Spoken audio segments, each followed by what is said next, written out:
సరే, రాజ్ కుమార్ గారి దగ్గరికి వెళ్దాం. రాజ్ కుమార్ గారు, good evening. Good evening sir, నమస్తే. సార్, మనం చూస్తున్నాం ఇప్పుడంటే సరే ఎన్నో అనుమానాలు ఉన్నాయి. ఎవరికి వాళ్ళే వాళ్ళ వర్షన్స్ వినిపించే ప్రయత్నం చేస్తున్నారు. తర్వాత దీంట్లో కుట్రకోణం కనిపిస్తోంది, మతాలకు సంబంధించిన విద్వేషాలను రెచ్చగొట్టే ప్రయత్నం కనిపిస్తుంది. ఇలాంటివన్నీ కనిపిస్తున్న నేపథ్యంలో మీరు ఎలా చూస్తారు? అసలు నిజంగానే ఏంటి కారణం ఏమనుకుంటున్నారు? ప్రవీణ్ గారి కారణం మరణం ఎందుకంటే కేవలం ఆయన చర్చ్ పాస్టర్గానే కాకుండా మీకు కూడా తెలిసి ఉండొచ్చు, ఆయన పెద్ద ఒక సాఫ్ట్వేర్ కంపెనీ పెట్టారు, చాలామందికి ఉపాధి కల్పిస్తున్న పరిస్థితి ఉంది, ఫినాన్షియల్ కూడా బాగా స్ట్రాంగ్ పర్సన్గా ఉన్నారు ఆయన. సో అలాంటి సందర్భంలో ఆయన మృతి వెనకాల మీకున్న అనుమానం ఏంటి, లేకపోతే మీకున్న అభిప్రాయం ఏంటి? సార్, దేశంలో కానీ రాష్ట్రంలో కానీ అన్ని రాష్ట్రాల్లో కూడా క్రైమ్ అనేది కొత్త కాదు. క్రైమ్ అనేది కొత్త కాదు, ఎప్పటి నుంచో క్రైమ్ జరుగుతూనే వస్తుంది. ఇది తరతరాలుగా ఉండేదే ప్రపంచంలో, ప్రతి దేశంలో. అయితే మన దేశానికి వచ్చేటప్పటికి మన రాజ్యాంగం ప్రకారంగా రాజ్యాంగం ఇచ్చినటువంటి హక్కు ఏంటంటే ఆర్టికల్ 24-25 ప్రకారంగా ఎవరి మతానైనా, ఎవరి ఇతర మతాలకు ఇబ్బంది కలిగించకుండా ఎవరి మతానైనా స్వీకరించవచ్చు, వారు బోధించుకోవచ్చు, వారు ప్రసారం చేసుకోవచ్చు అనే విషయం అందరికీ తెలిసినటువంటి శుభ్రమైన పరిస్థితుల్లో.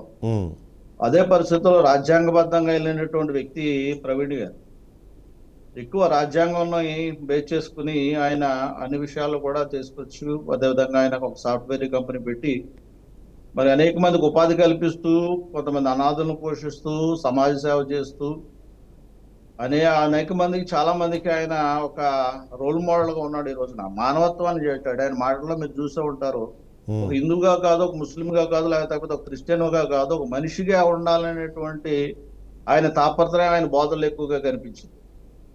మనం మతపరంగా కాకుండా మాట్లాడుకోకుండా, లేకపోతే బిబిలికల్ గా లేకపోతే బైబిలికల్ గా మాట్లాడుకోకుండా ఒక వ్యక్తిగా, ఒక మనిషిగా మాట్లాడాలంటే ఆయన ఒక సామాజికవేత్త. రెండోది ఏంటన్నట్లయితే ఆయన ఒక ఒక ఫిలాసఫరు. అంత మాత్రమే కాదు, కొంతమందికి సహాయం చేయాలనేటువంటి పట్టుదలిగినటువంటి వ్యక్తి, పగ తెచ్చుకునే వ్యక్తి కాదు, ఇతర హార్మ్ఫుల్ వ్యక్తి కాదు. ఉన్న వాస్తవాన్ని బయట పెట్టినటువంటి వ్యక్తి అండి ఆయన.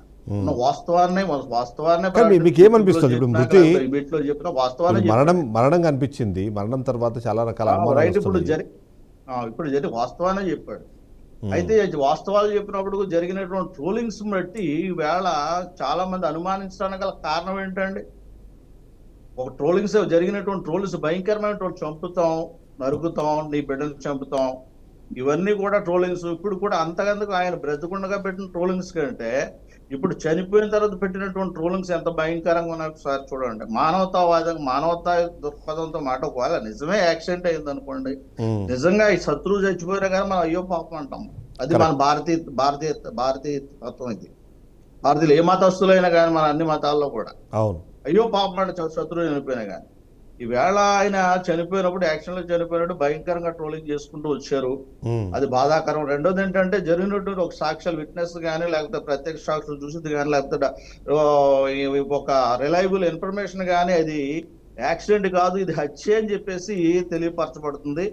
అయితే గౌరవ ముఖ్యమంత్రి గారు నారా చంద్రబాబు నాయుడు గారు కానీ, హోంమంత్రి గారు కానీ, అదేవిధంగా మాకు ఈ రోజున జరిగినటువంటి మాకు కొంత శాంతి ర్యాలీలో ఈవేళ ఎమ్మెల్యే గారు ఐతాబత్తుల ఆనందరావు గారు, అమలాపురం ఎమ్మెల్యే గారు కానీ, వాళ్ళు వచ్చినటువంటి భరోసా లేకపోయినట్లయితే ఒక వాళ్ళ అష్యూరెన్స్ ఇచ్చింది ఏంటంటే, మేము అసెంబ్లీలో కూడా దీన్ని నేను మాట్లాడతానని చెప్పేసి ఐతాబత్తుల ఆనందరావు గారు, అమలాపురం ఎమ్మెల్యే గారు మాట్లాడడం జరిగింది. ఏంటంటే మన రాష్ట్రంలో జరిగింది కాబట్టి మన ఖచ్చితంగా ఉంటుంది. ప్రభుత్వం రెస్పాండ్ అయింది అంటున్నారు. యెహోషువ గారిని ఒకసారి అడుగుదాము. యెహోషువ గారు, హలో. చెప్పండి రాజ్కుమార్ సార్. అది మన రాష్ట్రంలో జరిగిందని, మన రాష్ట్రంలో జరిగింది. ఇప్పుడు ఒకప్పుడు పక్క రాష్ట్రం అయినా మన తెలుగువాడు, మన తెలుగు 10 మందికి సహాయం చేసి, ఇప్పుడు క్రైమ్ జరగడానికి కానివ్వండి, వీటికి మన రాష్ట్రంలో సరిహద్దులు బాధ్యత మన పోలీసుకు ఉంది, అదేవిధంగా మన యంత్రాంగానికి ఉంది, అదేవిధంగా మన ప్రభుత్వ యంత్రాంగానికి కూడా బాధ్యత ఉంది. ఆ బాధ్యత ప్రకారంగా రెస్పాండ్ అవడం చాలా స్వాగతించవలసినటువంటి విషయం. ట్రాన్స్ఫర్ నిజాలు బయటకు అసలు ఏ కోణంలో జరిగింది అనేది మనకు భరోసా కలిగించాలంటే. ఈ రోజున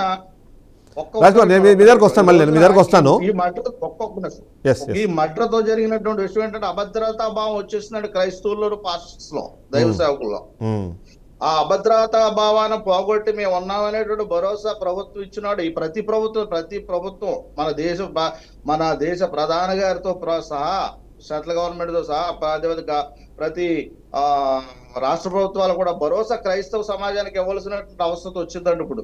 ఎస్ ఇది ఒక ఎస్ చిన్న మర్డర్తో చిన్న విషయం కాదండి. రైట్.